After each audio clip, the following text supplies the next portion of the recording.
రైతు లేకపోతే ఈరోజు మీరు రాజైనా కూడా వేస్ట్. రైతు మనకి చాలా చాలా ముఖ్యం. ఆ రైతుల్ని మనం కాపాడుకోవాలి.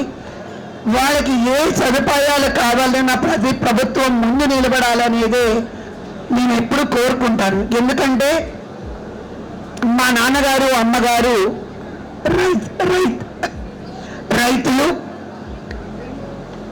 మేమెవరం చదువుకోలేదు. అదే ఇందాక అంటూ ఉన్నాను, ఆయన విద్యా సంస్థకు అధినేతగా ఉన్న వారికి నేను పెద్దగా చదువుకోలేదండి. నేను 6వ క్లాసు, అది కూడా పెద్దబాల శిక్ష చదువుకున్నాను.